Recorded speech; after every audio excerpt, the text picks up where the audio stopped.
Welcome, everyone, to a webinar entitled Science at the Doorstep to God, with presenters Father Robert Spitzer and Dr. Thomas Sheehan. My name is Sebastian Mahfood, and I'm the director of ITEST. The Institute for Theological Encounter with Science and Technology, ITEST, is an association of theologians, scientists, and others committed to a Catholic worldview in which faith and science collaborate in exploring the truth. ITEST explores truth theologically in the wisdom traditions of the human community and in the data studied in the sciences. ITEST's mission is to foster and disseminate the Catholic position that science and faith in God are complementary paths to human fulfillment.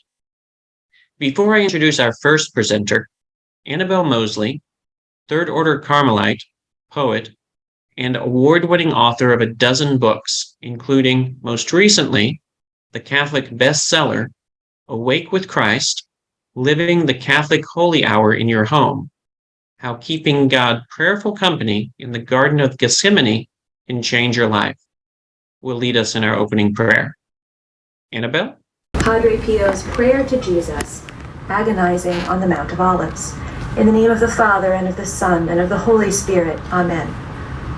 O Jesus, through the abundance of thy love, and in order to overcome our hard-heartedness, thou pourest out torrents of thy graces over those who reflect on thy most sacred sorrow in the Garden of Gethsemane, and who spread devotion to it. I pray thee, move my soul and my heart to think often, at least once a day, of thy most bitter agony in the Garden of Gethsemane, in order to communicate with thee, and to be united to thee more closely. Eternal Father, I offer thee all the past, present, and future Masses, together with the blood of Christ shed in agony in the Garden of Sorrow at Gethsemane. Most Holy Trinity, grant that the knowledge, and thereby the love, of the agony of Jesus on the Mount of Olives will spread throughout the whole world. Grant, O Jesus, that all who look lovingly at thee on the cross will also remember thy immense suffering on the Mount of Olives, that they will follow thy example, learn to pray devoutly, and fight victoriously, so that one day they may be able to glorify thee eternally in heaven. Amen. Saint Padre Pio, pray for us. Saint Albert the Great, patron saint of scientists and philosophers, pray for us. Holy Spirit, enlighten us. In the name of the Father, and of the Son, and of the Holy Spirit. Amen. Thank you, Annabelle, for your prayer. And now I'm delighted to introduce our first presenter. Father Spitzer, S.J., Ph.D., is president of the Spitzer Magis Center of Reason and Faith, whose website is www.magicenter.com. He was president of Gonzaga University from 1998 to 2009.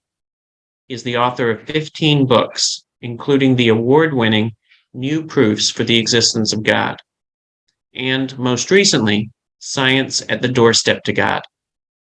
Father Spitzer has his own EWTN weekly television show called Father Spitzer's Universe. He has appeared on The Larry King Show, debating Stephen Hawking, the History Channel, The Today Show, and PBS. Father Spitzer has partnered with Sophia Institute in publishing apologetics courses for middle and high school students, arming them with contemporary science-based evidence of the complementarity of faith and science. Father Spitzer's presentation is entitled Science at the Doorstep to God, Indications of Creative Transcendent Intelligence in Our Universe. Father Spitzer, take it away. Thanks so much, Dr. Mahfood, and just a real honor to be with all of you this morning. Of course, I'm on the West Coast time, so it is morning. I just wanted to show this book to people, Science at the Doorstep to God. Much of what I have to say is taken from this book that just recently came out. My purpose this morning is to give highlights, so I'm going to try and give a breadth presentation rather than an in-depth presentation on any one of these topics, though all of these topics can be very much talked about in depth. So let me just start the whole presentation with the observation that the landscape today is really changing.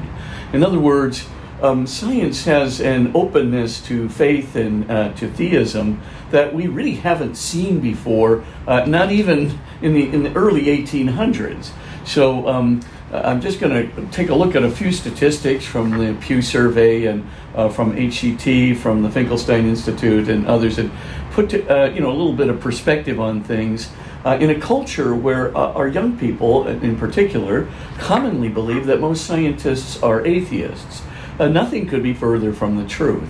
Pew Survey of the American Association for the Advancement of Science back in 2014 shows the shifting landscape pretty precisely. There they showed that 51% of scientists believe either in God or in a higher transcendent power, whereas only 41% call themselves agnostics or atheists, splitting down the middle, about 21% agnostic, about 20% atheists. So you can see, 20% atheists, 51% theists.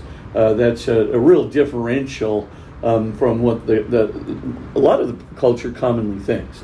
But let's just take a look too at young scientists. That's an important statistic. According to the same Pew survey, 66%, a supermajority of young scientists, believe in God or a higher transcendent power.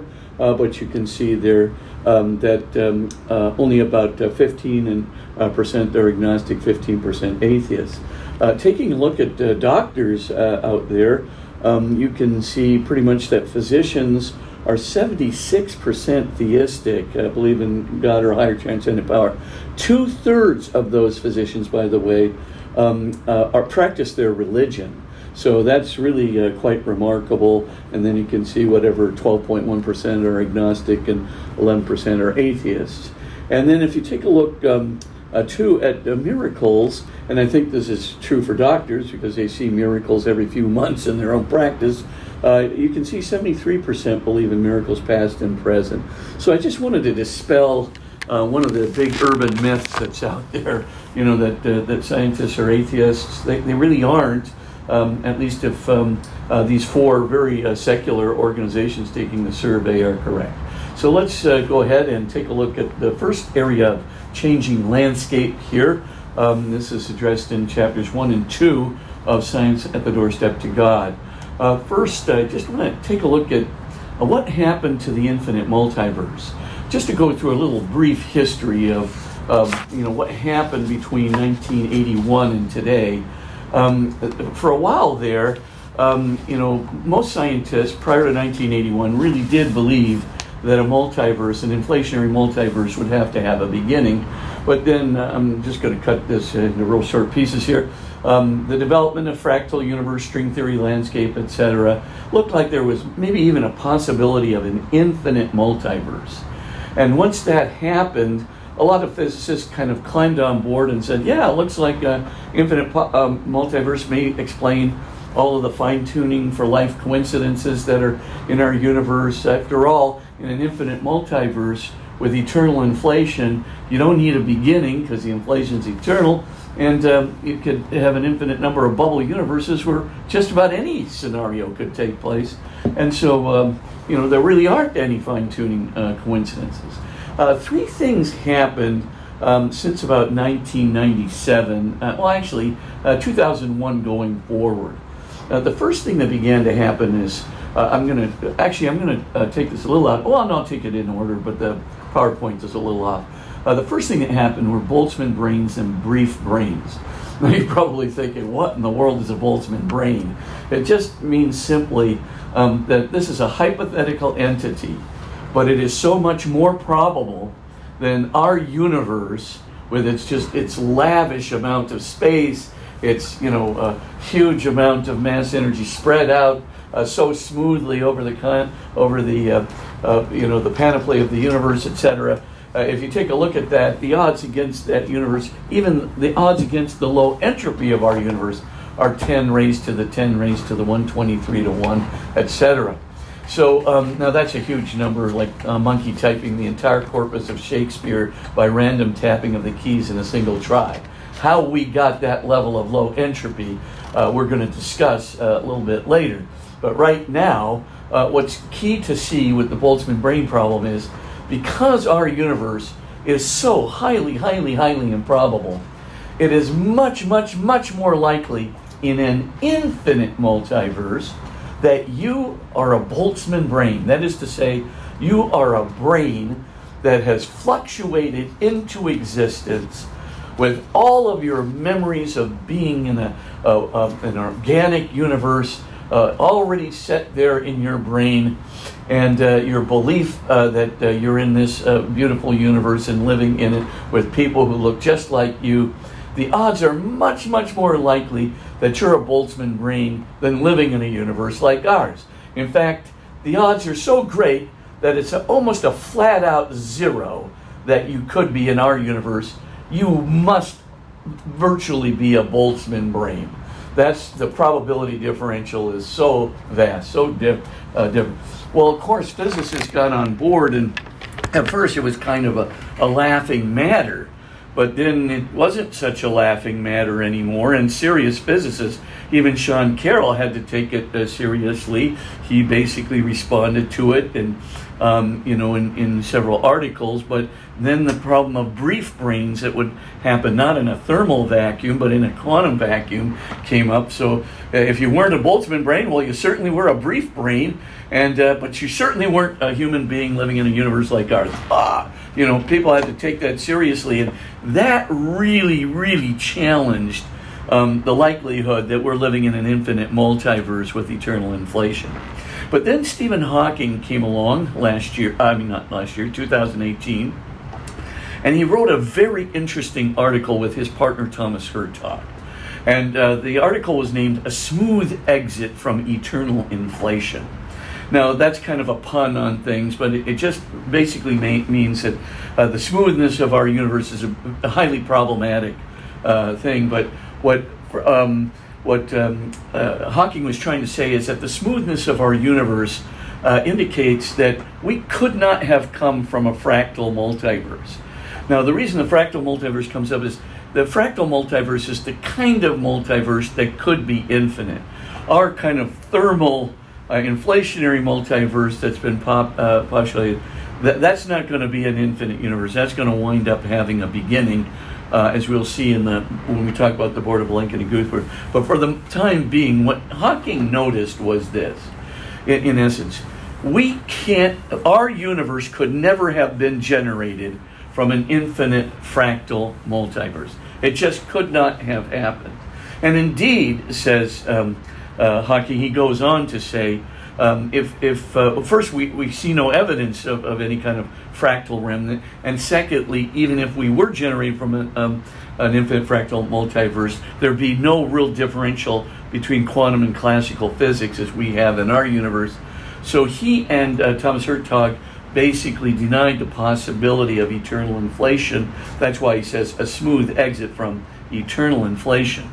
At this point, Hawking declares that if there is a multiverse, that multiverse would have to have a beginning, at least any of the universal models that we know of. And you'll see why in just a moment when I talk about BVG and entropy. But for the moment, he declares that every multiverse would have to have a beginning. And then he makes a subsequent declaration saying, well, the number of bubble universes that you could have really couldn't be that great. Now, he's looking at LISA and LIGO, right, the two gravitational wave detectors out there, and he's looking at that data, and he's saying, it seems to me that there would have to be a very small number of bubble universes, most of which are pretty much like our own. That's the only kind of multiverse our universe could have been generated from. Now, these two things, I can tell you, especially written by someone of Stephen Hawking's, caliber and stature within the physics community, are like shock waves of immense proportions, because basically he's saying not only do you need a beginning of the multiverse, but the small number of bubble universes that would be the condition of such a multiverse would really mean that the multiverse could not explain what I'm going to call later fine-tuning coincidences. That was a second huge problem to the infinite multiverse. The third problem was Thomas Banks. Thomas Banks really was an integral part, one of the big founders of string theory, very important physicist, respected by everyone. Thomas Banks wrote 2 articles which were very important in the dispelling of it. First one was his article, 10 to the 500 reasons. That's a little pun again in the title. 10 to the 500th reasons why the string theory landscape violates experimental evidence. And the second one was why I don't believe in eternal inflation. Now you take a look at, by the way, he published the latter on Sean Carroll's blog. I kid you not. So it was almost like putting it right into Dr. Carroll's face. So in any case, though, these 3 things kind of pop out, and now these 3 pieces of evidence and thinkers sort of popped out of the surface, and the infinite multiverse really lost popularity. And because it lost popularity, now we're dealing with a whole new arena. We're back to the finite multiverse. We're back to non-eternal inflation, that is to say, with a limit in past time. We're back to even a small number of bubble universes rather than huge numbers, trillions upon trillions of bubble universes. Okay, so now where are we again? Let's go to the next slide here, and you can see we are now left with the previous 3 kinds of conditions. Number 1, the Borda-Vilenkin and Guth theorem. Just to make a long story short, or sometimes called Borda-Guth-Vilenkin theorem, whatever you use is fine by me. The point is, Arvin Borda up there at the University of California of Santa Barbara, Alan Guth, of course, at MIT, Alexander Vilenkin, the director of Institute of Cosmology at Tufts University in Boston, came up with a theorem in 2003 that basically showed that every expanding universal condition, I don't care whether it's a multiverse, a universe, a string universe, and the higher dimensions of string theory, even a universe nucleating out of a 4-dimensional bulk space-time, etc., etc. All of these things, Borda-Vilenkin and Guth pretty much dispelled and said they come under the the conditions of the theorem because they're all expanding systems. So what's so important about that? Well, if the BVG proof is true and there isn't an infinite multiverse with eternal inflation, then I assure you of this: every multiverse will need a beginning, and they point this out. A string universe in the higher dimensional space of string theory needs a beginning. Every model of bouncing universe, that is to say, expanding, contracting, that needs a beginning. And furthermore, even bulk space-time nucleating models need a beginning. We don't have any expanding cosmological model that doesn't need a beginning, and so we're kind of looking in the face of a beginning of all the models of physical reality, which now could have generated our particular universe. The second area is entropy has now gotten its resurgence. You might remember that entropy is the condition of what's called losing order. When a system loses order, it loses its capacity for net macroscopic flows of matter and energy. In other words, it loses its capacity for change and physical activity. So in a nutshell, what that means is entropy means that every physical system is winding down. Think of one of those wind-up toys, and it's got just so much tension in the coil, and then eventually, if you let the little toy soldier kind of walk around, eventually it's going to wind down and it'll stop. And so for all physical systems, and Einstein insisted that this wouldn't change even with changes in all the macroscopic laws of classical physics. Basically what you're dealing with is every physical system, including our universe, including even a multiverse that observes the physical conditions and laws of our universe, or is similar to the physical conditions and laws of our universe. Every single one of those systems is going to wind down eventually, and in an infinite amount of time, it will become completely inactive. It will become dead. So now you put these two kinds of theories together, right? So you put, entropy, which has that huge universal application, applies to multiverses, our universes, bouncing universes, etc. And then you put it together with the Borda-Vilenkin and Guth theorem, Borda-Vilenkin theorem. You put it together, and what do you wind up with at the end of the day? You wind up with probably physical reality as we know it has a beginning. Almost inescapably has a beginning. Now, here's what Alexander Vilenkin has to say about that next sheet there. And here's a little quotation from him. I'm just going to have my assistant here, Joan Jacoby, read that quotation, because he is the V in the Borda-Vilenkin and Guth theorem, the director of Institute of Cosmology at Tufts University. It is said that an argument is what convinces reasonable men, and a proof, for example, the Borda-Vilenkin Guth proof, is what it takes to convince even an unreasonable man. With the proof now in place, cosmologists can no longer hide behind the possibility of a past eternal universe. There is no escape. They have to face the problem of a cosmic beginning. Okay, so basically, Vilenkin was putting together, right, the BVG proof with the entropy evidence, and basically thinks that if you preclude this infinite fractal multiverse, which Hawking and Hertog and Banks have effectively done, including Boltzmann brains, then if you take a look at all these things put together, looks pretty much like physical reality has a beginning.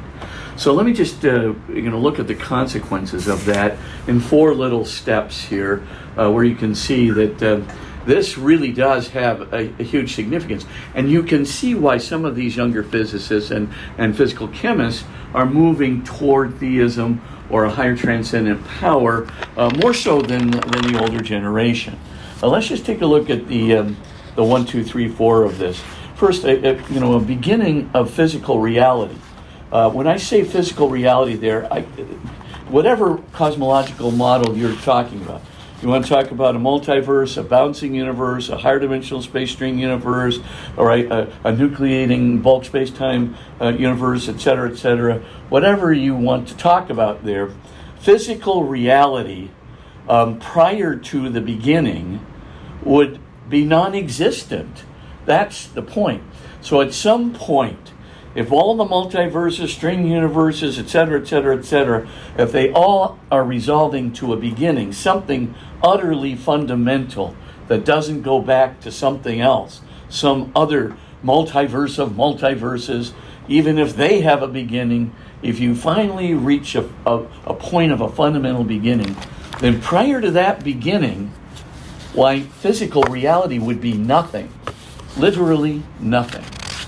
Now, point number 2, we have to strictly observe that nothing is nothing, right? There's no such thing as nothing because it's nothing.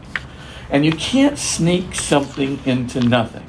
So nothing is not an empty vacuum, right? Or empty space. You can have more or less of empty space, but you can't have more or less of nothing because it's nothing. And all attempts to sneak something into nothing are mere equivocation, using the term nothing in 2 different senses in the same argument. So the problem is, just let nothing be nothing, and if you do, then dear old Father Parmenides, the father of Western metaphysics, is correct. Well, from nothing, only nothing comes. Why did Parmenides say that? Because nothing is nothing.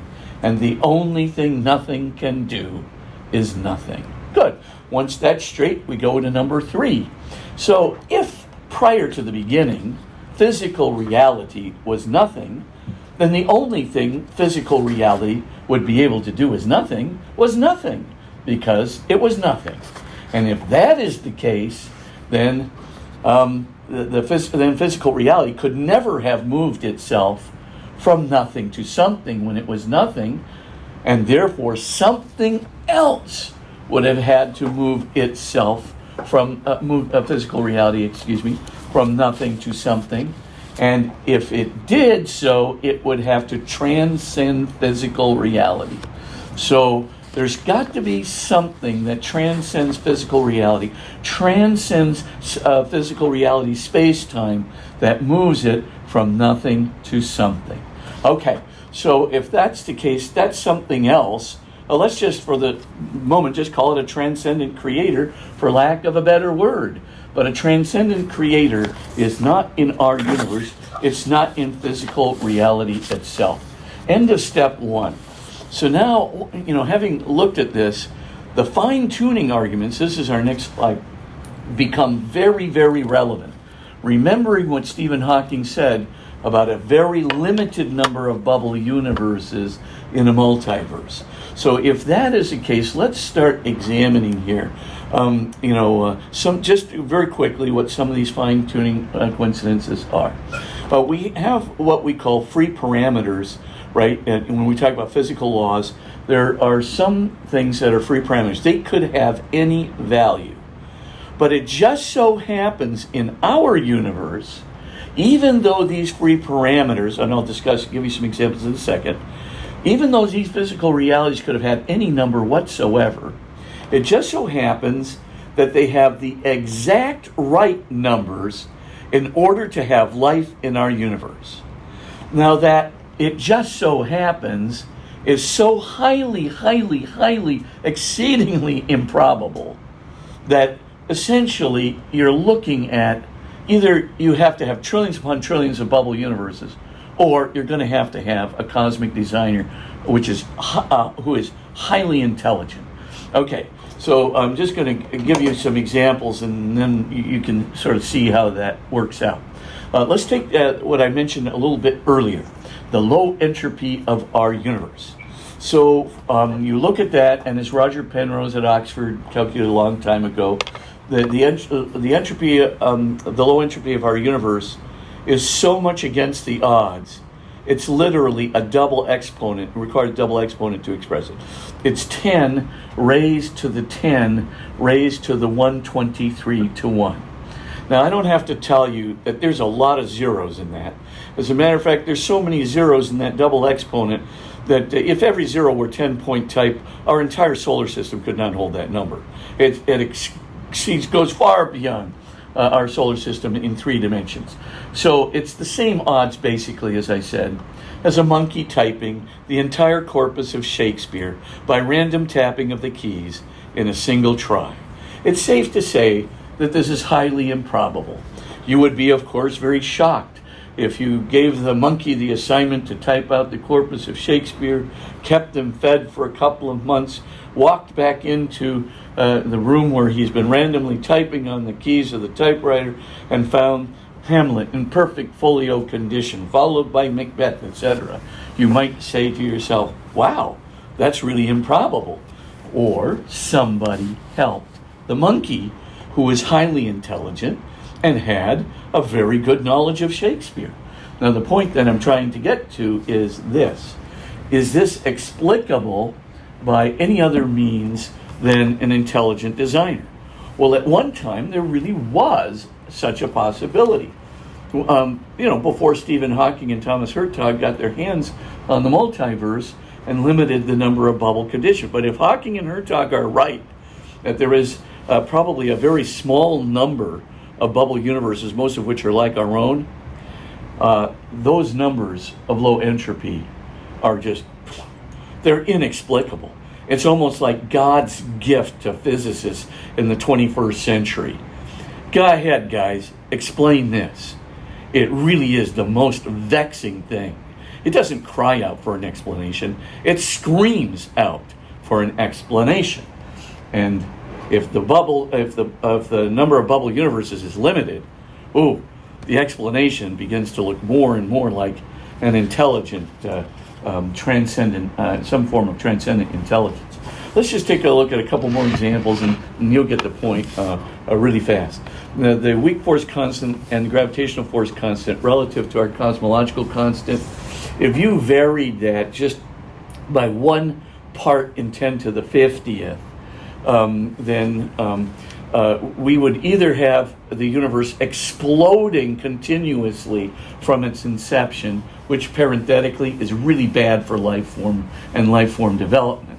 And of course, the same thing if we just varied it ever so slightly lower by 1 part in 10 to the 50th, then the universe would have collapsed in upon itself, which is really bad for life forms too. Then pretty much the entire weight for the conditions needed for life are dependent on getting those 3 constants so perfectly correct relative to one another that we could actually avoid cosmic disaster for the possibility of life forms, any life form in our universe. Now, that's like monkey typing Macbeth. It's really, really improbable that this happened with those values at the beginning. Let's take a look at the cosmological constant. I might have gotten the order wrong off the sheets there, but the main thing is the cosmological constant. Even Steven Weinberg is the one who, by the way, was the first one to publish this. And for much of his life, at least, Steven used to proclaim he was an atheist. I don't know if he does today. Maybe he does, but certainly this is not explained. And here's the problem. You have to get that cosmological constant. That's the kind of the very precise rate of acceleration, from the dark energy that we have, the vacuum energy that we have, that puts our universe right into an expansive mode. If you don't have the very, very precisely right number, fine-tuned to 1 part in 10 to the 120th, that's like a trillion multiplied by itself 10 times. A trillion. That's a really fine-tuned number. As Weinberg said, it's fine-tuned to 1 part in 10 to the 120th. And you look at that and you go, well, what would have happened if it hadn't been so well fine-tuned? If it hadn't been that very precise constant that couldn't be, wrong by literally a decimal point and 119 zeros and a 1.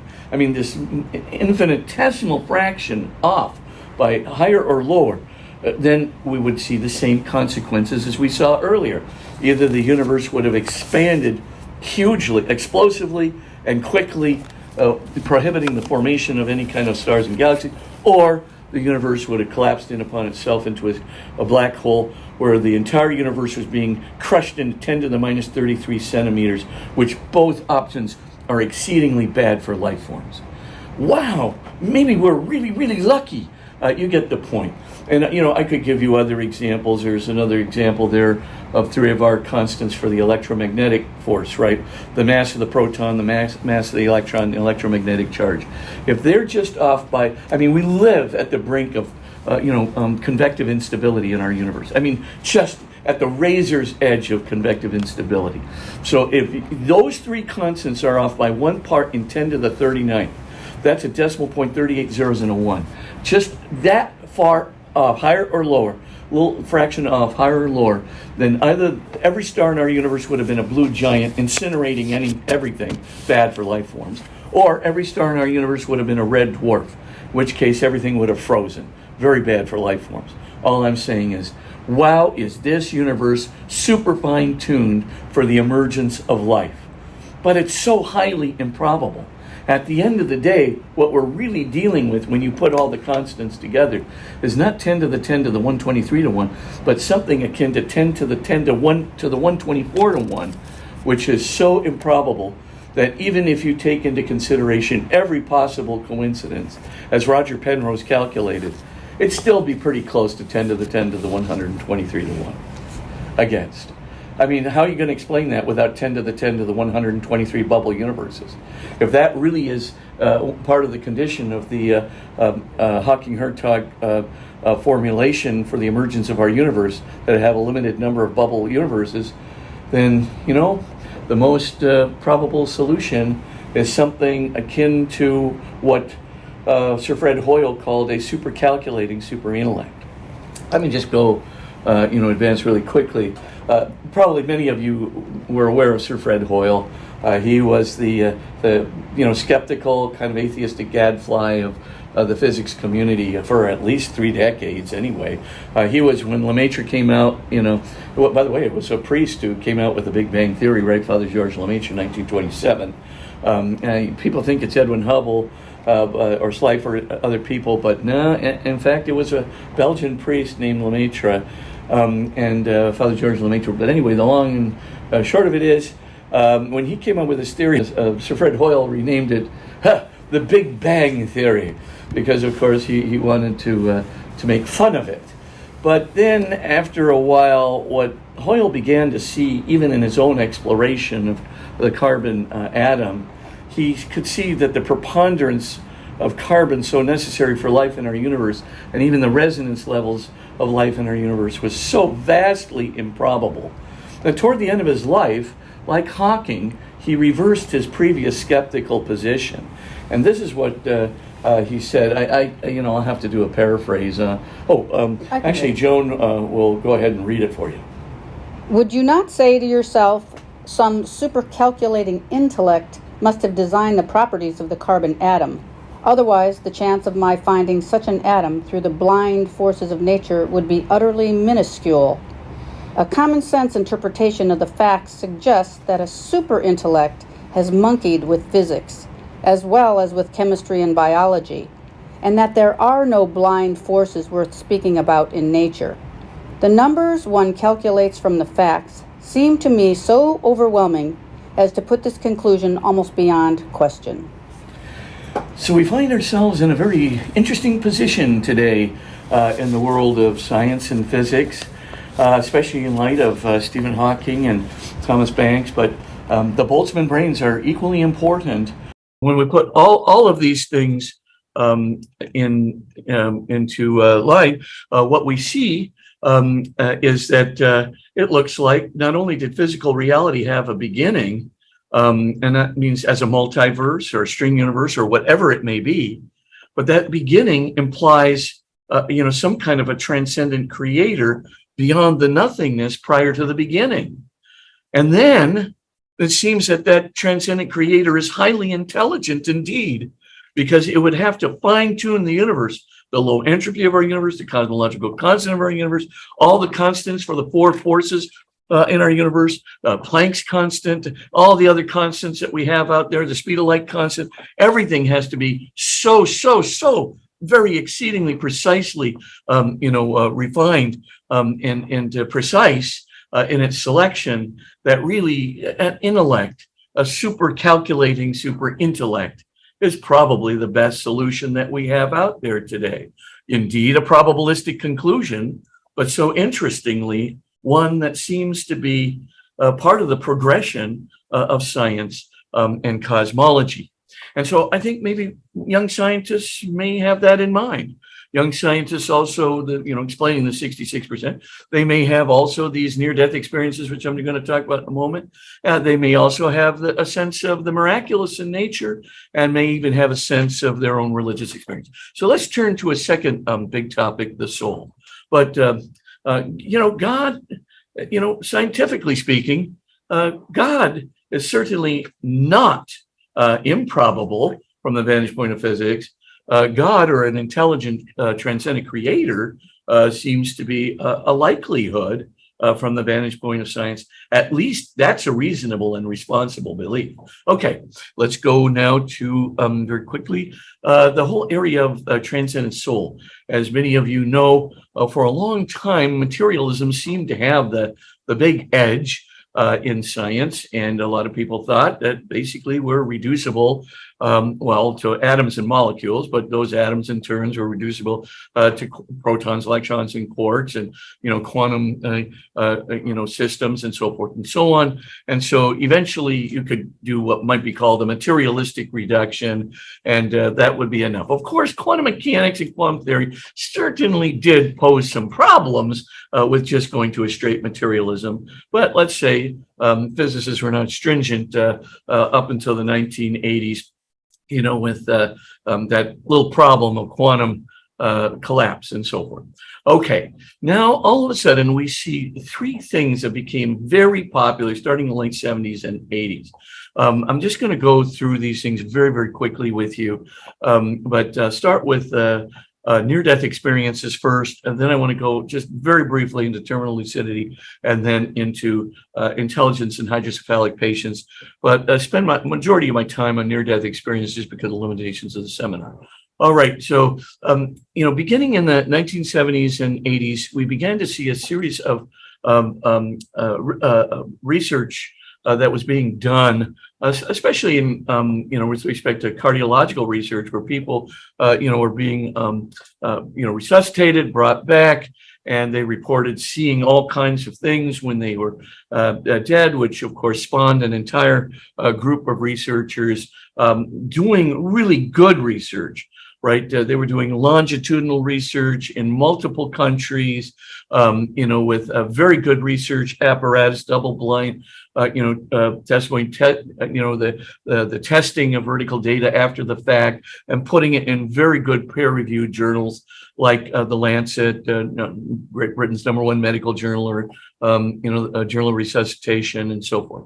So I'm just going to review some of those articles for you very, very quickly, and then I'm going to zip over, talk a little bit about the general sense of what is a near-death experience, out-of-body experience, what is it, and then zoom over to some of the evidence that really we may well have a soul or a soul body that will survive bodily death, physical death, and the proclamation. Let's go first to some good studies that you get to. By the way, there are lots of anecdotal stories about near-death experiences. I would put a huge bracket around all of them. There's so many good peer-reviewed medical journal studies of these things. Unless you want to, I'm not discounting every anecdote. I'm just saying, don't premise your argument on stories, on anecdotal stories, but vast amounts of data of people that have undergone these things, been analyzed by, serious groups of doctors, 10 to 20 doctors in a group, et cetera. Okay, so let's take a look at a couple of these research areas. First, you may want to go to the New York Academy of Sciences.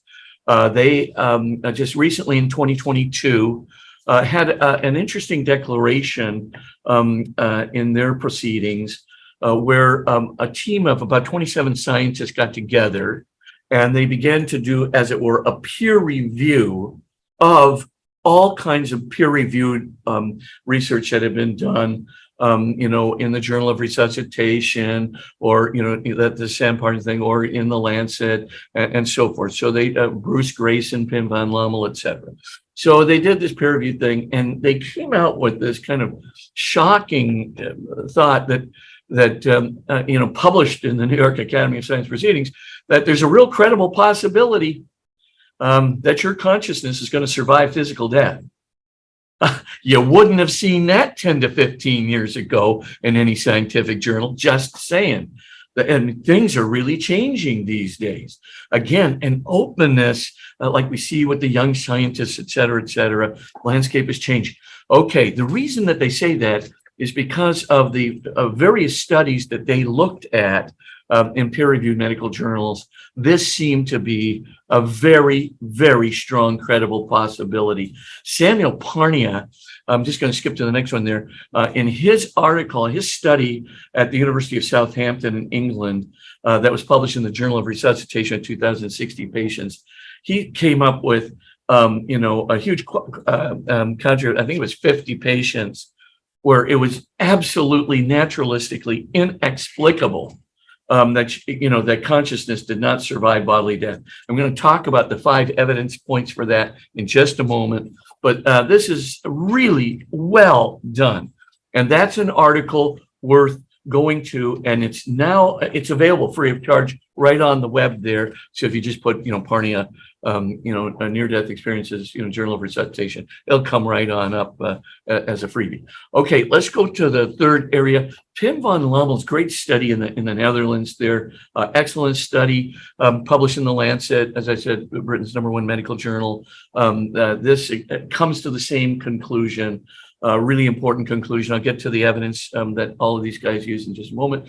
A fourth study, not to be ignored, is Dr. Kenneth Ring's study of blind people, where he found in his sample that 80% of blind people, most of whom were blind from birth, actually saw accurately. So in other words, they saw data, they reported that data very accurately, which was verified after the fact. I'm going to give just some examples of that in just 2 minutes. Just hold on there. Just want to go through the studies. But in any case, it's Ring that put the statistic there about 80% of blind people. Why is this so important? Because a person who is blind from birth has no visual images in his physical brain to hallucinate. So it doesn't matter how many drugs you give the guy, the visual images that may pop in to him are not visual images based on the visual images I used to have these images. I don't anymore, but they wouldn't be normal visual images such that could be reported accurately after the fact. There's just nothing there to hallucinate. I don't care how much you stimulate the occipital lobe or stimulate the parietal lobe or try to produce dreamlets and so forth. The blind guys just can't do it, and they certainly can't do it accurately. So this is going to really put a delimitation on physicalist explanations of the phenomenon. Anyway, I'll just leave it here. Janice Holden, Dr. Janice Holden and her group. They studied 37 different examples of veridical data and did a lot of other things. But anyway, these are good studies, lots and lots and lots of data, longitudinal, good methodology in place. Okay, let's zoom over and take a look at what's the phenomenon like anyway for an out-of-body experience and a near-death experience. So, I'm just going to call it a soul body for a moment. When the soul body leaves the physical body, it has, there's two possible, places not places, but conditions under which it can leave. One is just an out-of-body experience, which means that it stays in this universe, it stays in this world, and then sometimes. When it goes to another domain, like a heavenly domain or a dark domain, we'll just call it a near-death experience. It seems that it's in a totally different place with totally different kinds of characters. So let's go first to the first stage. So the soul body leaves the physical body. Now, the soul body, first of all, certainly can think. It has self-consciousness. It has, not only awareness of what's going on around it, but an awareness of all the memories that have been collected during a lifetime very vividly.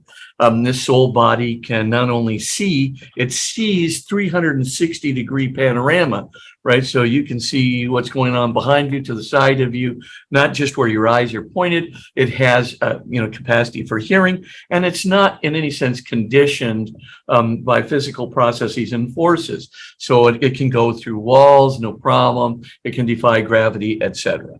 But this soul body, people say, it feels extended, but it's not got the solidity, for example, of feeling my legs, and so forth and so on.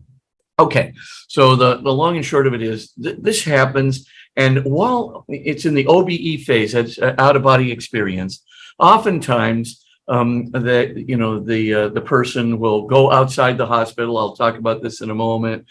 This is when blind people get their sight for the first time. This is when people begin to report very well-researched and verified vertical data of what's going on around them, outside the hospital walls, above the hospital itself, et cetera, et cetera. But it's in this universe. And then, okay, I'm going to have to wind it up in about 10 minutes. So I'm going to go really fast. Just in general, it can also go to another domain, and the other domain is a very beautiful domain, 85% of the time. And that beautiful domain, frequently a person is met by their relatives, deceased relatives, many of whom these people never even knew about. And then of that group, about 50% of them experience a loving white light that many of them identify as Christ. I'll just go to the next slide really quickly. Just want to get into some of the evidence for this. Sorry I took so much time on the cosmology. But you can see that the evidence is very significant. There are hundreds of verified cases. I'll just give the example of Brad Burrows. Here is a 16-year-old kid. He's blind from birth. This 16-year-old kid goes right outside of the hospital walls during his near-death experience.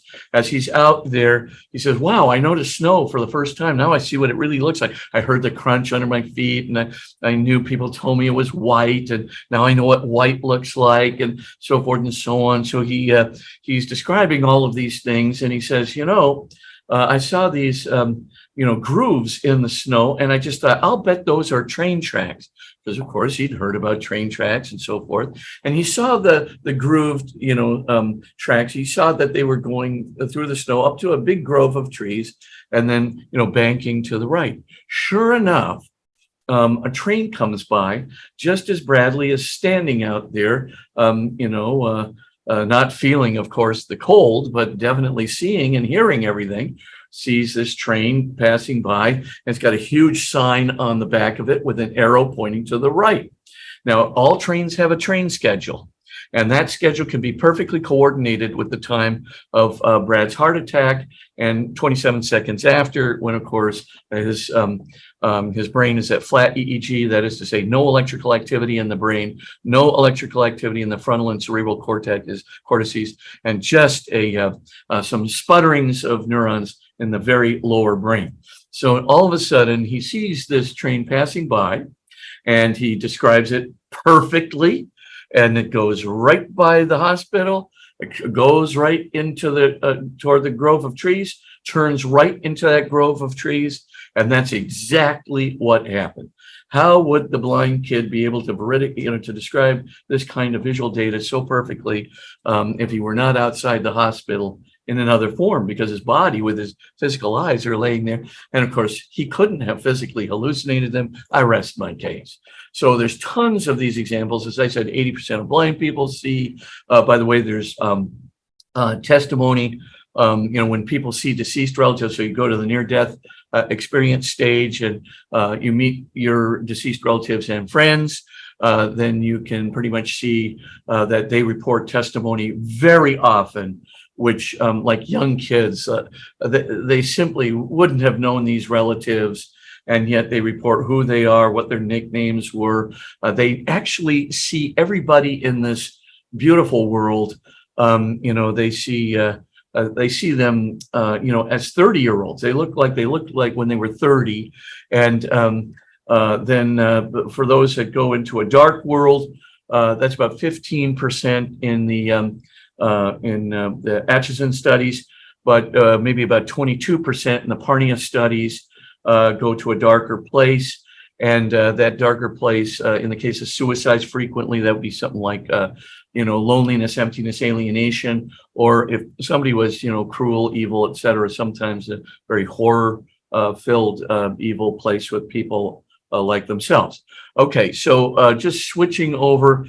I don't have time to talk about this, but it coordinates with a phenomenon called terminal lucidity, which has also been studied medically.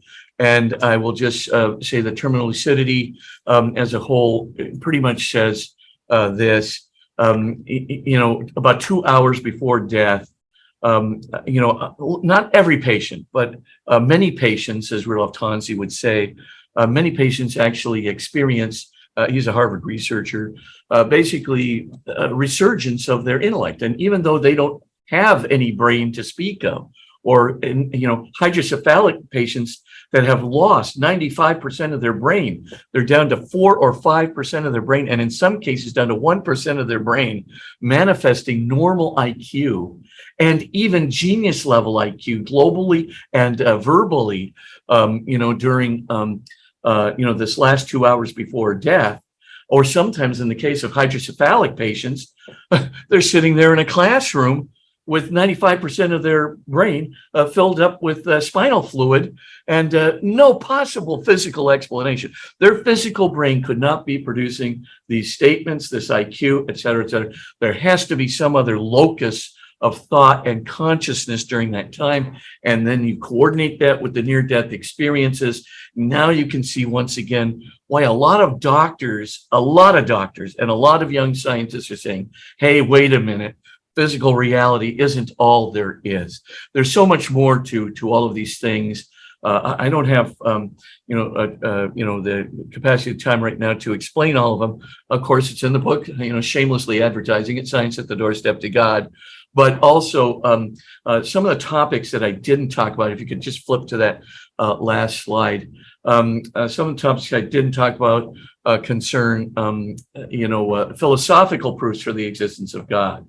There are several really good ones that have been Bernard Lonergan's proof from his book Insight, Mortimer Adler's book, as well as I have a modern proof in Science at the Doorstep to God, as well as new proofs for the existence of God, etc. So there's a lot of great, good contemporary work done on philosophical proofs of God. Also, I didn't really talk about the other evidence for a soul, the cognitive thing. There's so much here. If you want a proof of human freedom, you're good.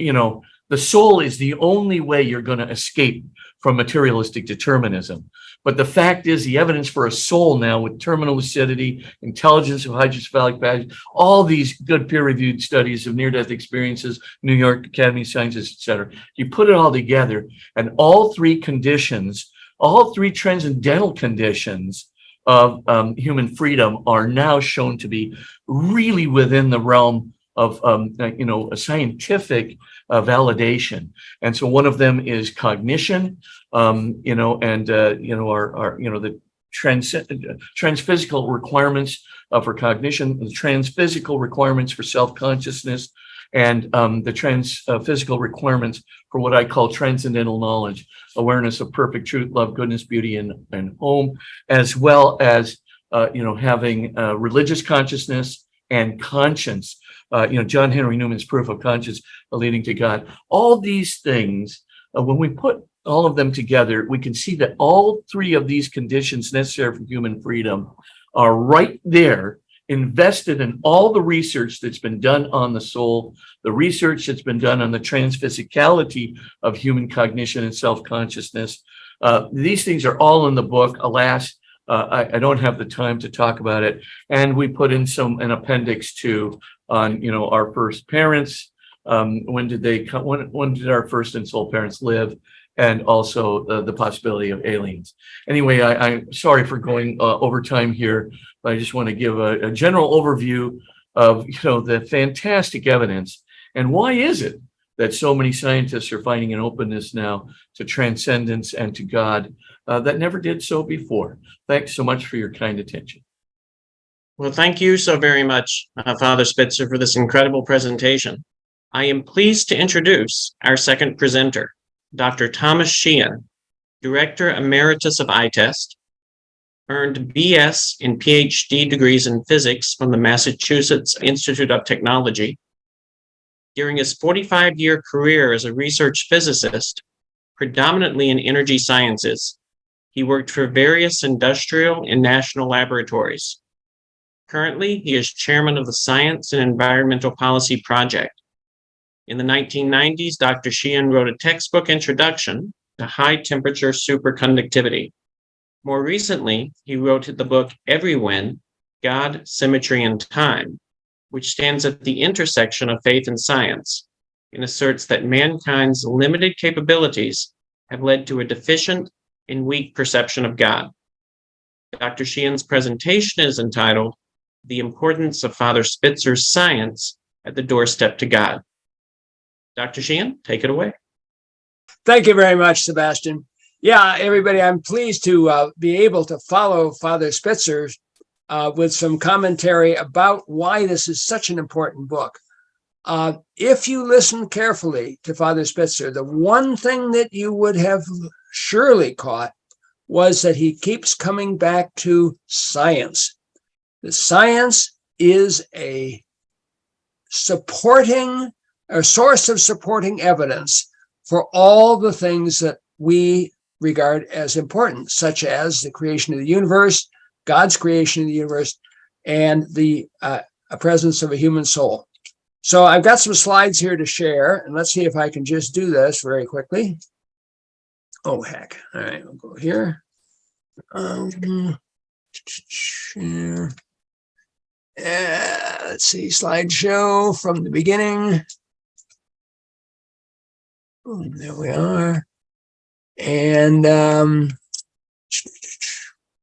this should take up the whole screen. Anyway. Click from the beginning over at the top left. Right, I hit from the beginning, right? Oh, there you go. Good, thank you. Sure. So, the basic problem that we have faced as a community of believing people is that our own people are too easily intimidated, okay? Whether you're a priest or a rabbi or a minister or an imam, in all cases, they weren't trained in science, and therefore they have low confidence in their knowledge of science, and they're afraid of science. So along comes an atheist and makes some bombastic claim. Oh, well, science proves God doesn't exist. Well, they're claiming the mantle of science, but in fact, they're making very unsupported assertions. Well, our people, our Christians, Jews too, don't fight back. They're afraid of losing the argument. And I'm here to say, stand your ground. And that's what Father Spitzer's book does.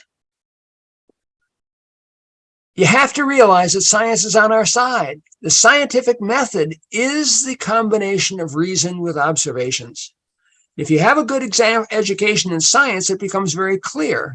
You have the ability to reason about the assertions that are being made. So there's 2 points of key importance in science at the Doorstep of God. One is the origin of the universe. The other is the human soul, which you just heard Father Spitzer talking about. Once more. Okay. All right. Has the universe simply existed forever? Father Spitzer showed you the very excellent proof that it hasn't. It cannot possibly have had anything but a finite past. It had a beginning. The reasons why it's not eternal, as Father Spitzer said, you have the BBG theorem proof, you have the entropy, which always keeps on increasing, and the Big Bang is a very good solution of the equations of general relativity for a universe beginning at a point. And the implication of a beginning is that something else created the universe. It didn't come from nothing, as Father Spitzer showed you. All right. The fine-tuning arguments, which he just showed, are just absolutely incontrovertible. The precision is just fantastic. And this is science on our side. Science is telling us about these incredibly accurate conditions and why we have to accept the science. Therefore, it shows very quickly, it implies that it's transcendent superintelligence created the universe. And that's very, very important. Now, in my book, Every When, I say that God first created, I shouldn't say first, God created the symmetry principles and there followed the laws of nature.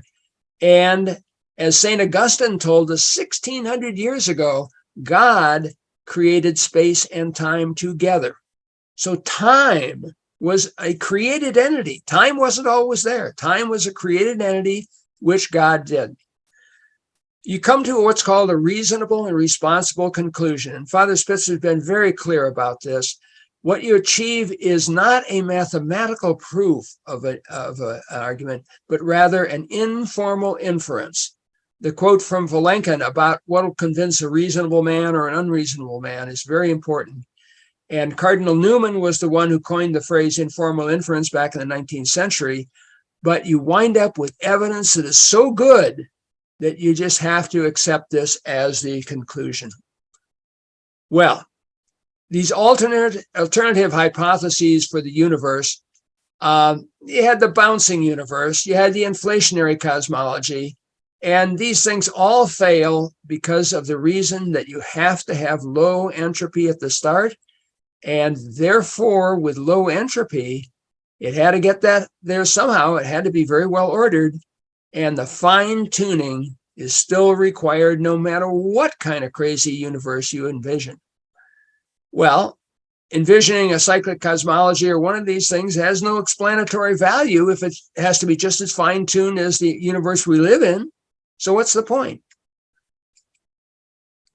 The multiverse. I call it an excuse. And in my book, there's a whole chapter devoted to blasting the multiverse concept. This is the last refuge of an atheist who just won't quit. That's what it's true.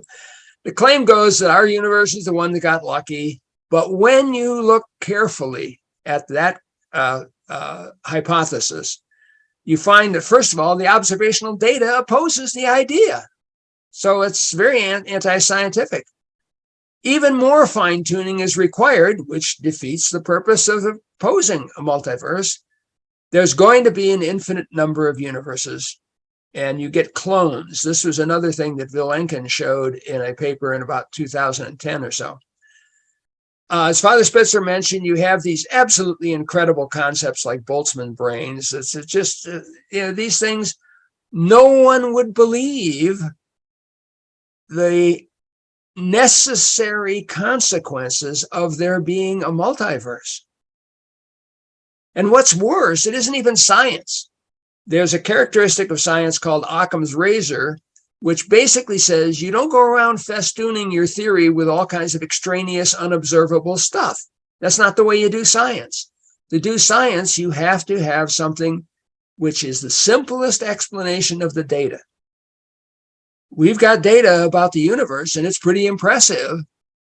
But to come along and throw a multiverse out there where all the other universes are unobservable in principle is a complete failure of the Occam's razor principle, and therefore it's devoid of the label science. You can't call it science when you step outside of that. And my last point here is, if you're going to believe in a multiverse, it requires that you don't understand what is meant by the word infinity. I call the bottom line implication of all this is Spitzer's nailed it. Every excuse has been examined and none of them hold up. And therefore, the only remaining conclusion is that a transcendent superintelligence created the universe. He quoted Fred Hoyle, another famous physicist from the 20th century, is, jumped too far ahead. John Wheeler, eminent physicist of the 20th century, and said, according to the anthropic principle, is a factor that lies at the center of the whole thing, and design is absolutely there. So these are very reasonable and responsible conclusions that we can draw. And that means that a spokesman for a theistic viewpoint, say, pre-rabbi, etc., can take pride in saying that science is behind us. He has a chapter on theism versus atheism, which he went through extremely quickly. It shows that most of the atheist arguments are superficial. There's an atheist argument. Science proves there is no God. Well, nuts. That is instantly refutable. You cannot prove a negative. That's a cornerstone principle of philosophy. It's crazy to even try to uphold such a claim. What bothers an awful lot of people is the problem of evil. Why didn't God make the universe better without all this evil in it? That's a major stumbling block for belief. However, the point is that believing in God is the reasonable and responsible thing to do. There's other mentions in this chapter about Lonergan's unrestricted intelligence, which tells you a little more about what God is, the perfection of the transcendent desires. And in every case, it comes out that theism is more reasonable than atheism. Well, somebody better tell the atheists that, because they're still going around making bombastic claims and asserting things that an awful lot of people fall for, which is very unfortunate. Spitzer's second topic is there's a human soul.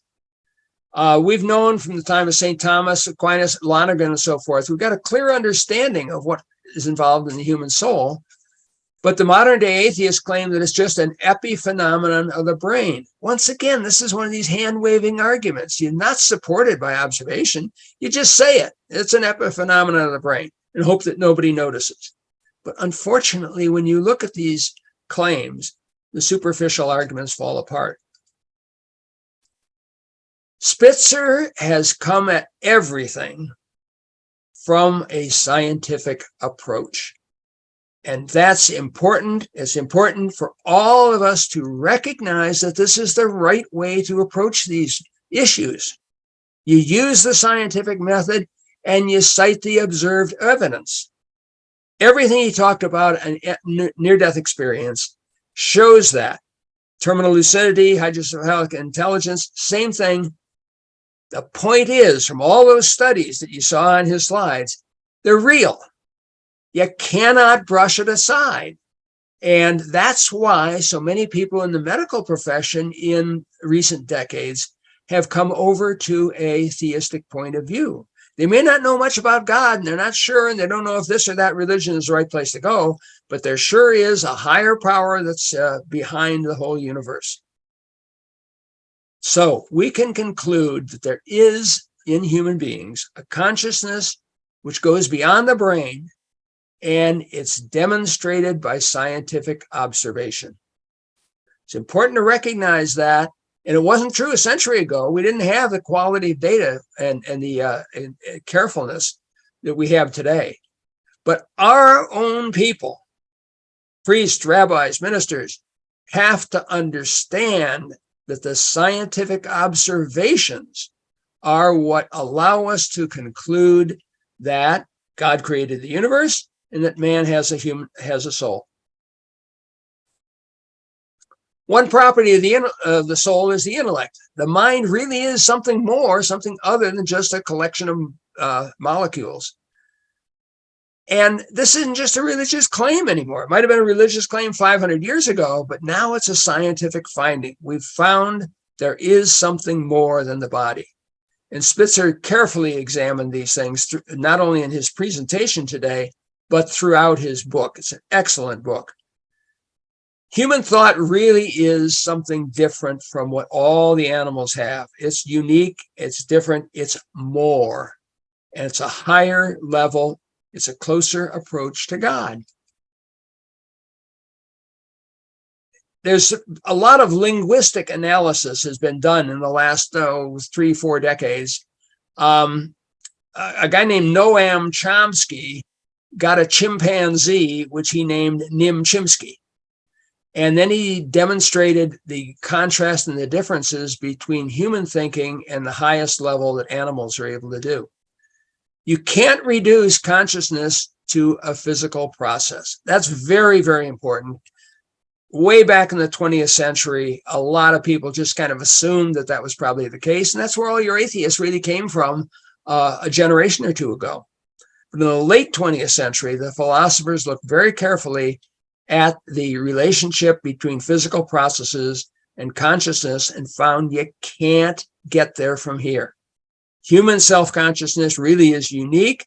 It goes above and beyond what are termed algorithmic systems. And there's mention in Father Spitzer's book about Gödel's proof, which can be used to buttress this argument. The soul is something that is striving upward.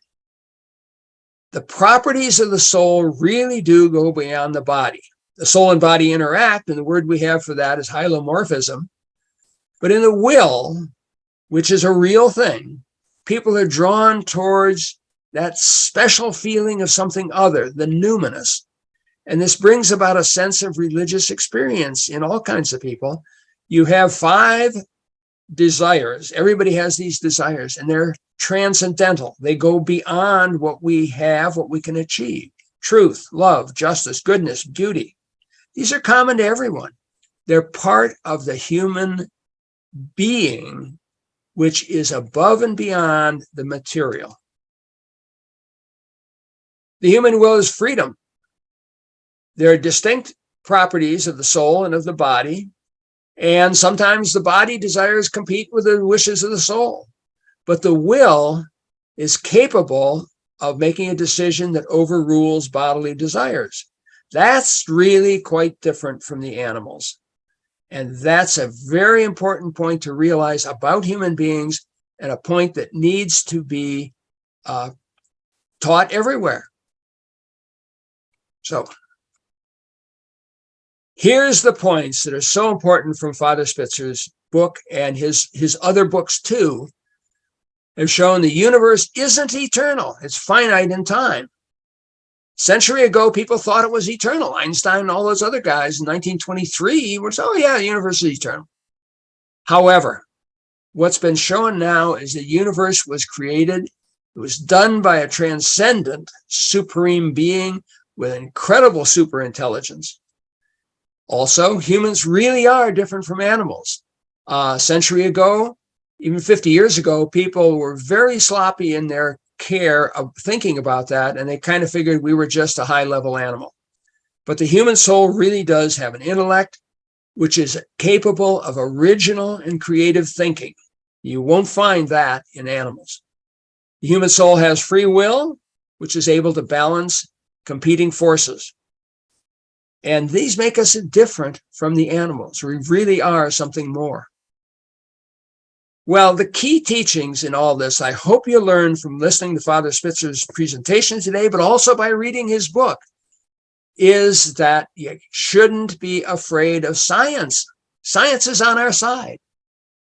So here's my recipe for the future. Teach the scientific method in primary schools. Measurement comes first, data, science. Then theory is added later on. And regrettably, some national organizations of science teachers and others have abandoned this, and they talk about consensus, for heaven's sakes. They're not teaching the scientific method. Big mistake. You get into junior high, it's time to teach critical reasoning, where you weigh competing theories against one another and compare them to the data.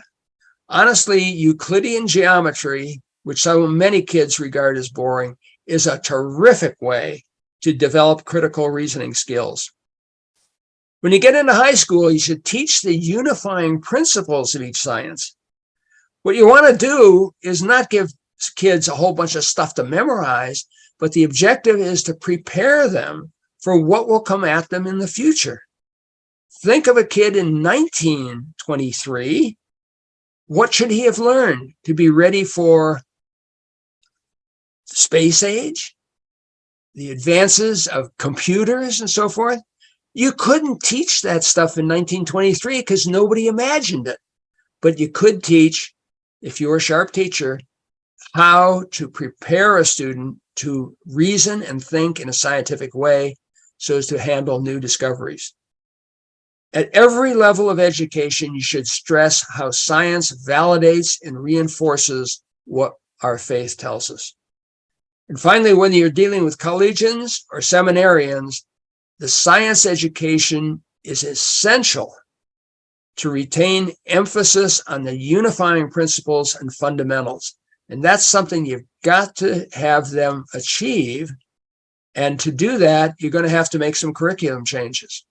Well, I say, or claim, contend, assert, that if our seminarians were better educated in science, when they become priests, they'd be better prepared to face the challenges ahead. They'd have confidence in the compatibility that faith is supported by science. They'd be able to stand your ground. They could confront challenges come to the future, and they won't have to flee from these superficial arguments put forth by the atheists. Let's change this curriculum, right? Easier said than done. I once went to Mount St. Mary's Seminary in the very northern part of Maryland near the Mason-Dixon line, and had a full-day conference with the rector and all the deans there. And what we discovered, or I learned that the curriculum of seminaries is totally filled. There aren't any electives. You can't accommodate a new course. So if you're going to make room, well, what other teaching you delete? And there you enter into a hornet's nest of fighting from all the different disciplines who don't want to be deleted. But on the other hand, if a bishop decides we've got to have this, then the seminaries will take note, they'll do something. But what exactly are they going to do? There are innovative methods in teaching now that weren't there decades ago. Zoom conferences, such as this one today, is a thing of the 21st century. You can have visiting lecturers, you can have seminars, summer workshops, awful lot of things are on video, and the number of YouTube and other things that are on the web are just enormous. So there are ways to teach this new emphasis on science and faith that needs to be taught. What's coming along in the future? Okay, you're going to have artificial intelligence, right? We know genetic engineering too. Well, those are the things we know about. Wonderful. Okay, we may be struggling in 2023 to get a grip around them and to figure out, gee, what are we going to do? But at least we know these exist. There are new sciences coming along. However, there are unknown advances, the things we cannot see now, and you don't know what you don't know until it comes along and you know it. So not knowing what you don't know is a real problem, but you've got to be trained and have your teaching strategies adapted so as to be able to handle that. Throughout all our teaching, we should at every stage incorporate the compatibility of faith and science. Listen to what Father Spitzer said today and take note of the emphasis on science backs up our faith every way. But we need a way to retain knowledge in the part of learning. The rote memorization and so forth is pretty much a thing of the past, but you've got to be able to retain knowledge. And you need a way to handle growth and development and future challenges. So that brings me to the end of my presentation. I really recommend Spitzer's book, Science at the Doorstep of God, to everyone. It's a tremendous effort and accomplishment, bringing the world of science to bear on the issues that are so important to faith. The universe was created. It didn't always exist. It was created by God, who has an incredible intelligence far beyond our own. We do have a soul. The soul has an intellect and a free will. These are now things that are shown by science. They're not just religious claims. They are scientific facts. And therefore, we ought to be proud of this. We really ought to have in our teaching processes a way of saying, we know this stuff now with a scientific background, and you should come along in our way of thinking. And as Father Spitzer said at the outset of his talk, there's an increasing number of young people, medical people, and so forth coming over to this point of view. And if I can plug my book for a moment, I would say that those who have this feeling of something other but don't like this or that particular religion would do well to look at Every When, God, Symmetry, and Time. That's the title of my book. And see why we have these inferior understanding and inferior images of God. Because if you grasp science well enough, you can indeed rely on your science to tell you the things that your faith has been telling you all along. So with that, I open it up for question and answer and invite Sebastian to take over again. Very good. Well, thank you very much for that excellent presentation, Tom. A strong compliment to Father Spitzer's presentation. And we provided evidence of two excellent books on faith and science that our listening audience should endeavor to procure. Dr. Tulin Wilson, our moderator, is a lifelong New Englander, now living in Vermont, who works for Pontifex University and teaches online at Holy Apostles College and Seminary and Avila Institute. Her personal story as the subject of an attempted abortion, Survivor, a memoir of forgiveness, was published by En route Books and Media in 2021. She is one of the co-presenters at our October 21st ITEST webinar, Surviving Abortion, Inside and Out. So Dr. Tulin Wilson, it's all yours. Thank you. Just for clarity's purpose, when we talk about abortion survival, it was me who survived it because my mother tried to abort me. I didn't do any abortion. Just wanted to make sure people knew that. Okay, pretty important point.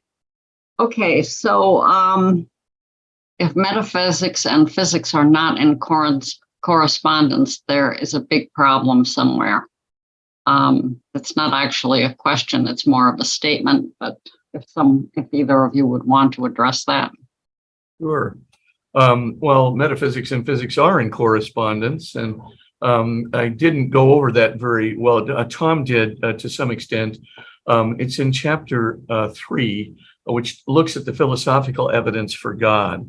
And in that particular chapter, you can see that the intelligence of the Creator is not only manifest in the fine-tuning for life, the highly improbable fine-tuning for life that's taken place in the universe, but in this argument from Bernard Lonergan, what he tries to show, and this again is a metaphysical approach, right?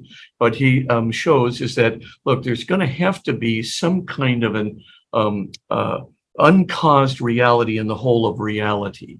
And that uncaused reality itself, because it is uncaused, has to be the explanation for itself. But not only the explanation for itself, but for the explanation of all existence combined.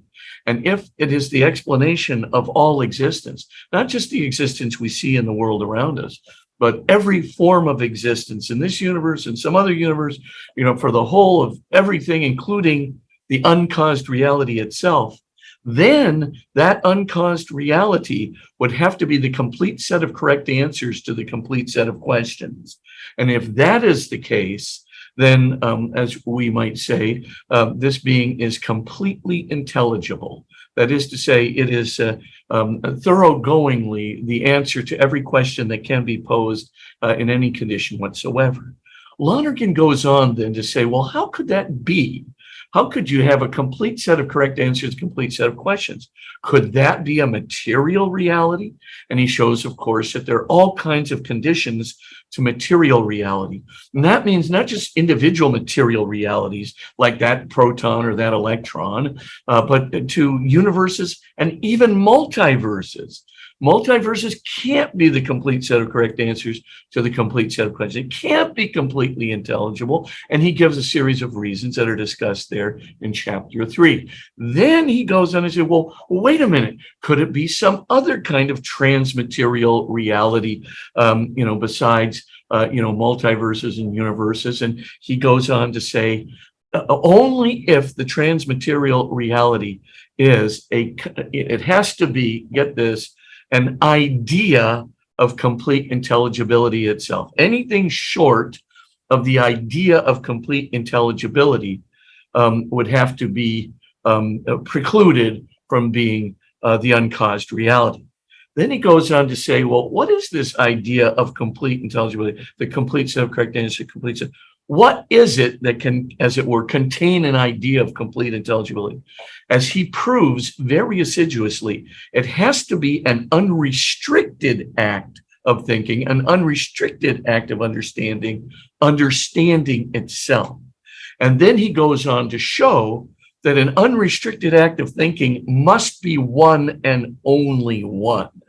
Now, the reason, and so, of course, at the end of the day, what he's showing is not only is the uncaused reality a single reality, which is the cause of everything else that exists, but it has to be an unrestricted act of understanding, an unrestricted act of consciousness, an unrestricted act of cognition, which can, through both the completeness of the material reality within its mind, as well as the abstract determinants of that material reality, as well as all of the other intelligible conditions for everything that exists, as well as itself as an unrestricted act of understanding.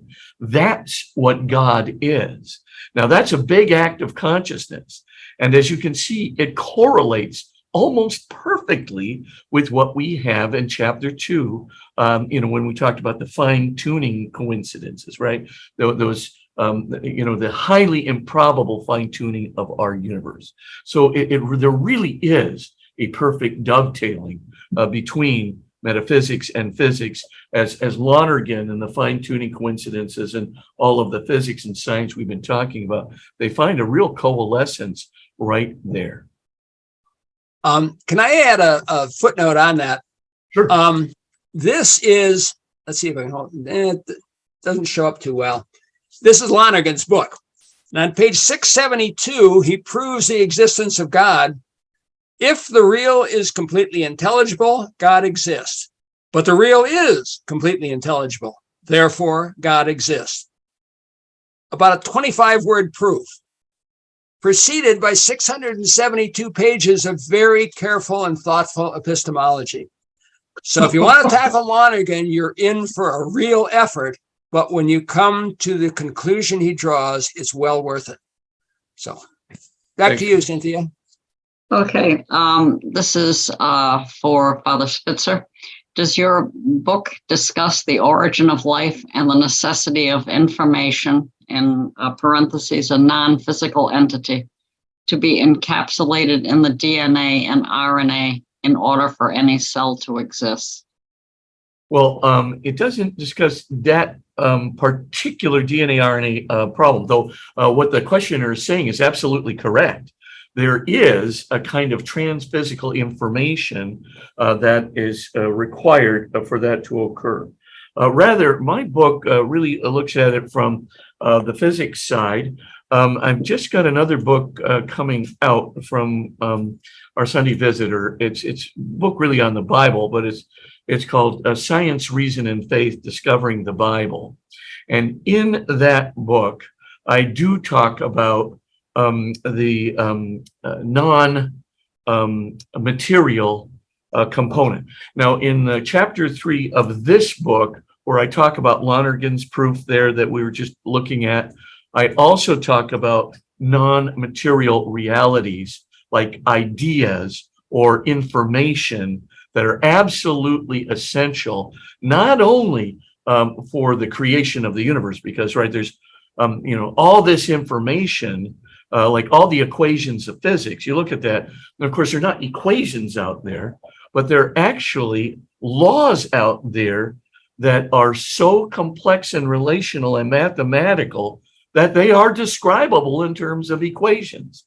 Well, similarly, there is this, as many good theistic scientists have said, there are many informational factors in DNA and RNA that you can't describe materialistically. They're like equations of physics.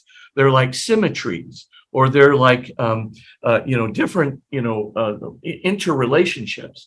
What people forget, even scientists forget, is that relationships themselves, E equals MC squared, that equal sign, which signifies the relationship of these diverse material entities, itself is a transmaterial entity. That equal sign cannot be replicated in like a proton or an electron or any other physical entity. It really is mind-like. It's cognition-like. And so because of that, you're quite right. There is this informational aspect. By the way, all of quantum theory is dominated by the fact that there are relational dimensions that are, as it were, present in a whole system that just are not describable in terms of material conditions. And so it's the laws of the universe, it's the conditions of quantum systems, it's the information, as Francis Collins so beautifully says, the information embedded in the DNA and RNA, and all of the like. So the question is really super good. Yes, I do describe it implicitly in chapter 3.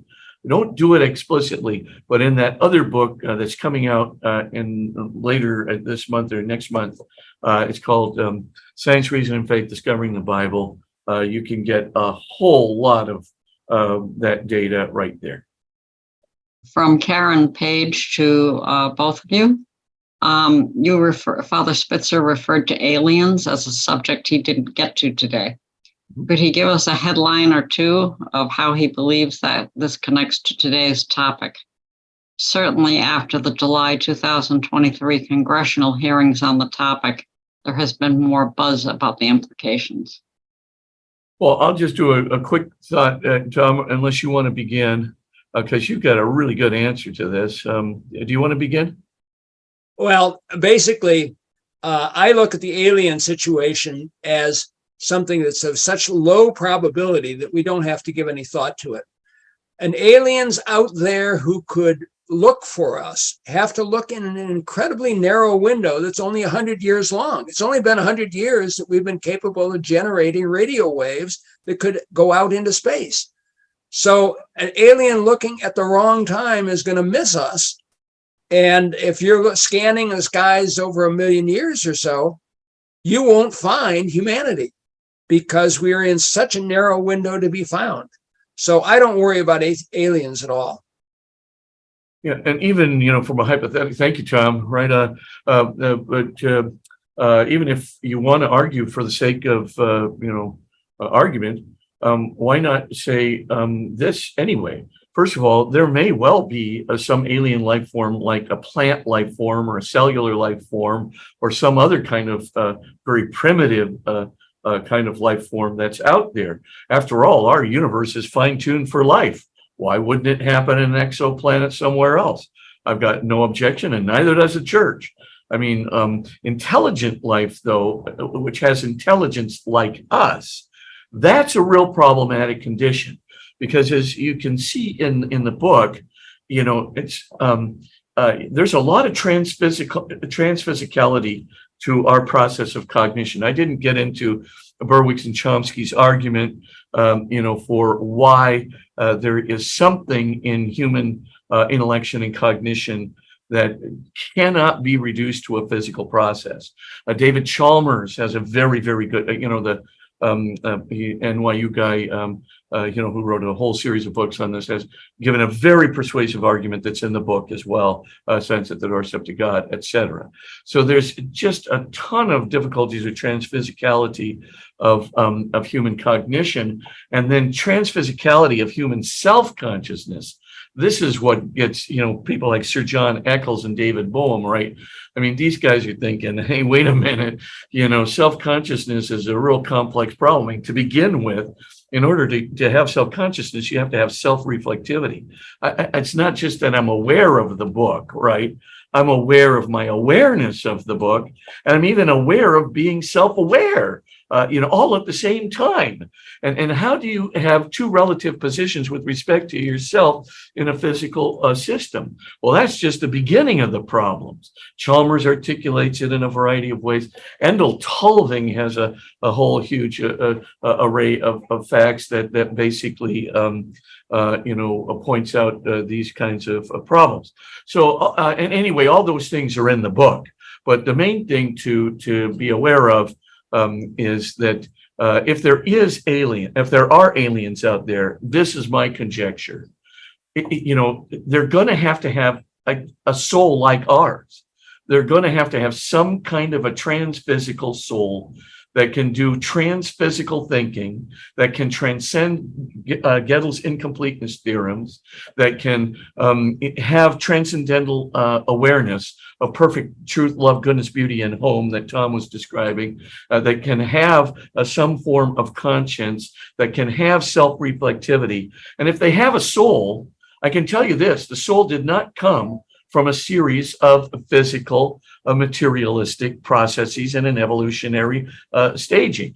It would have to come from a transphysical cause, something like God, a transphysical creator. So if we sum it all up in a nutshell, if you see alien life and it thinks like us, has transcendental awareness like us, has an awareness of God like us, has mathematical ideas that don't even contain the presuppositions of the argument within the mathematical theory devised, like Gödel is saying human beings do, et cetera, et cetera. If you put all these things together and you see that alien being walking down towards you and saying things like we say things, catechize that alien immediately and then get them ready for baptism, because they've got a soul, and that soul was created by God, and therefore that soul has free choice. And if that soul has free choice, that it's another transphysical series of processes that enable him to have that free choice. And he needs, very probably going to need redemption. And so my thought would be baptize him if you should be visited by one. About the philosophical proofs of God, I noticed all have a similar basic structure, namely that everything in creation is finite, limited, and dependent on something infinite, which exists independently. Does that sound reasonable? Yes, imminently. And that's what I show in chapter 3. Question for either of you. Given that a transcendent intelligence is the creator, that's deism. Is deism a necessary step to theism, a belief in a personal God? And granted that the mind-body problem is not yet explained, does that consciousness explanation gap require a personal God? Yeah, well, first, I do think that there are some interesting theories that come close to explaining the mind-body problem. And in chapter 6, section 5 there, I have a section on the mind-body problem and showing Sir John Eccles' theories and David Boehm's theories. That's a little too much for right now, but just getting back to the first part of your question, is deism a necessary stage of theism? It really isn't. And the reason is because concomitant with our metaphysical awareness of, the need for as it were, a first cause, if I can put it that way, an uncaused reality, which has to be unique and is, as it were, completely intelligible in itself. This is a kind of a metaphysical insight. And, in that case, that's a deistic insight which can be proven. But at the very same time, we're religious creatures. And in chapter 6, I talk quite a bit about religious consciousness and awareness of the numinous, something which is mysterious and fascinating, which draws us into itself, which betokens sacredness at its very root. There's something there in us that as we're coming to, Aristotelian metaphysical insights, or even an Einsteinian insight into the need for a super intellect in the world, or a Fred Hoyle insight, that would be more of a deistic one. But at the same time, the vast majority of human beings are religious. The vast majority of human beings identify this creative being, this what we call creature consciousness of ourselves, identify it with a sacred being, a mysterious, fascinating, sacred being, calling us through our conscience to some form of moral responsibility. And that moral responsibility is, this wonderful argument from John Henry Newman, where he just says, at some point when we are, almost moved by our consciousness, or by our conscience, moved by the obligation of the morality that we feel, simultaneously moved by this numinous, this awareness of the numen within us, what we call numinous consciousness. When we're moved doubly by the numinous and the moral, we kind of look up, as the Newman says, and what we look for the voice which is coming to us. In other words, it almost like our conscience and the numinous almost has this voice, and we're seeking the source of the voice which moves us to this level sacredness, morality, and goodness. All of the transcendentals, right? Perfect truth, love, goodness, beauty, and home. From whence it came, as Newman says. So you don't have to. I mean, like for me, of course, there were times when I had doubts when I was in, a little bit in high school and college. I never stopped going to church because it wasn't that I hadn't quite formulated or gotten the answer to the questions yet. That numinous awareness and that conscience which I had when I went to church, therein was the fulfillment of what I was being pulled to by that, I'm going to call it the inner presence of God, what our church fathers would call the inner word, was pulling me toward itself. If you're interested in that dimension of religious consciousness and the authenticity of that, there's some very good proofs of the authenticity of that. Take a look at chapter 6 of the book. How does what you have spoken about today share or connect with the notion of the omega point? Oh, Teilhard de Chardin. That's right. Well, what I didn't get into today is, theistic evolution is pretty much the name of the game today. I think we can qualifiedly say that if the majority of scientists are theists, they're very probably going to have an evolutionary doctrine that resembles something akin to what I would call theistic evolution. Now, there are 3 ways of looking at that, of theistic evolution. There are some people, who sort of hold to nomogenesis. That would be like Francis Collins. And nomogenesis basically means that God has front-loaded everything into the Big Bang moment. So when the universe is created at its inception, every single dimension, not only of the laws of physics, the constants of the universe, but the laws of chemistry, the laws of biology, the laws of sensitive psychology, the laws of rational psychology, and all of the preconditions for its development in a smooth existing universe, etc. All of that is front-loaded into the universe. So that's the Francis Collins kind of nomogenesis approach. I'd say maybe about 50% of scientists who are religious or believers would hold to that. I would say there's another group that you just mentioned, the Teilhard de Chardin folks. They would be called orthogenesis people. And now the orthogenesis group believes in that final cause. So what you were describing as the omega point, right? So this omega point, and the omega's last letter of the Greek alphabet, right? It's like it's at the it's not really at the end of a series of temporal sequences, but it's something that instead of like an efficient cause moves the thing into action. That's nomogenesis. This would be like a final cause, something like God, which at all times, it doesn't have to be at the end of a temporal sequence, all during the sequence itself, right? The omega point could be drawing everything to its final resolution. It's tati ein einai in Greek. It's what it was meant to be. So it could be drawing everything to its fulfillment. It's telos.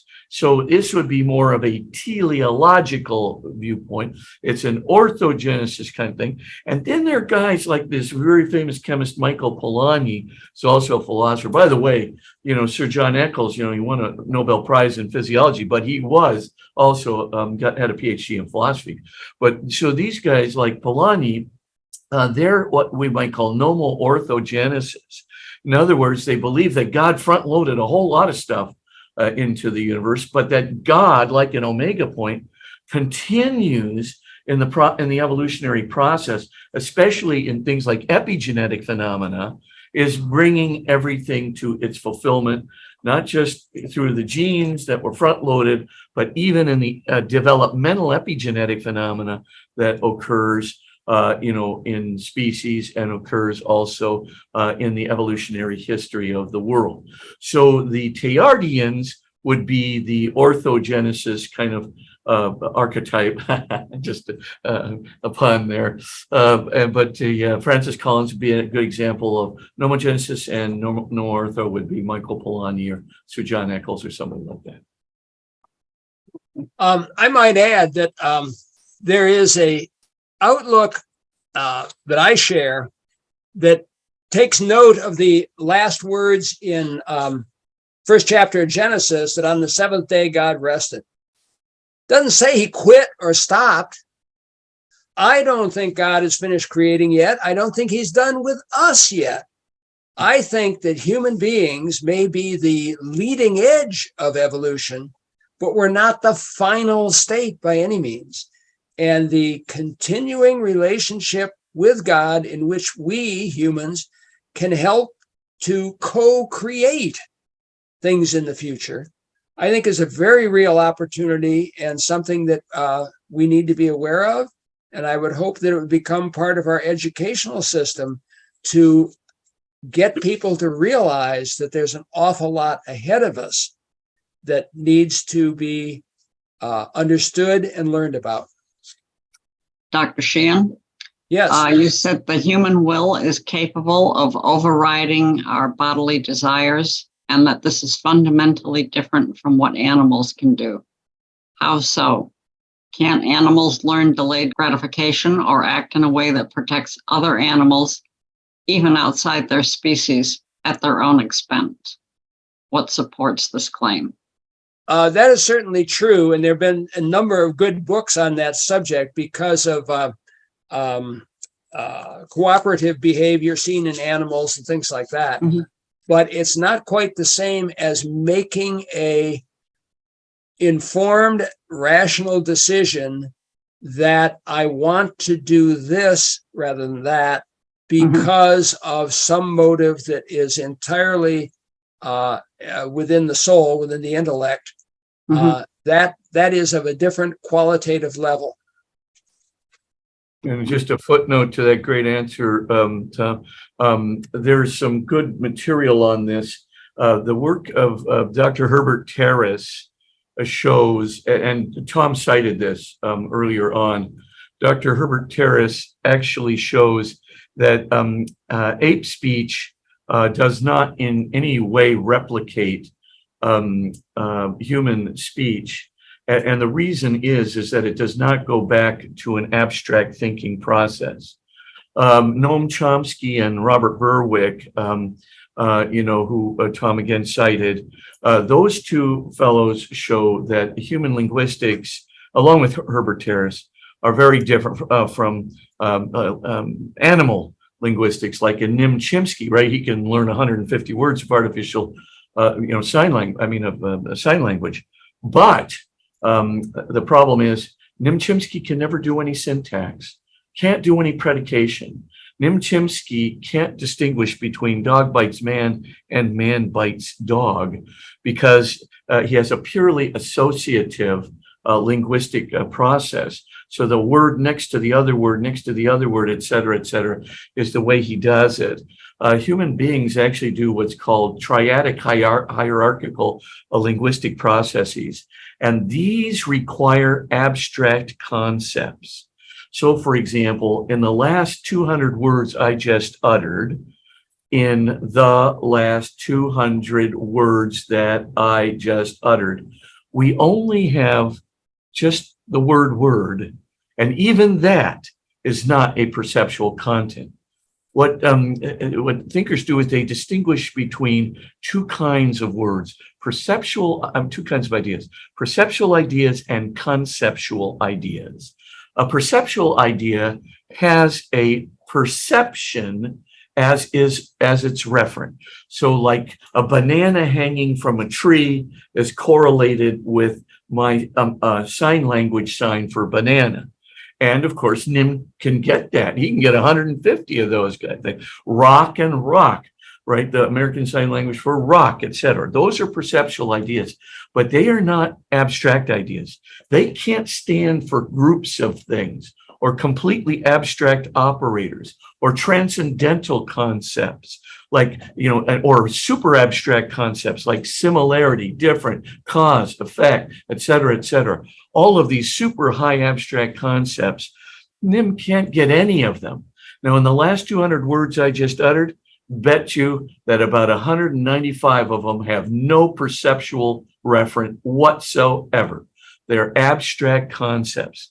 And that's what liberates human language, liberates human thought, enables it to be creative, enables it to ask questions and to continue asking questions until it gets to the complete set of correct answers to the complete set of questions. We now have sufficient evidence to show that animals don't do that. I'd recommend 3 books just for you. Take a look at Herbert Terrace's book called NIM.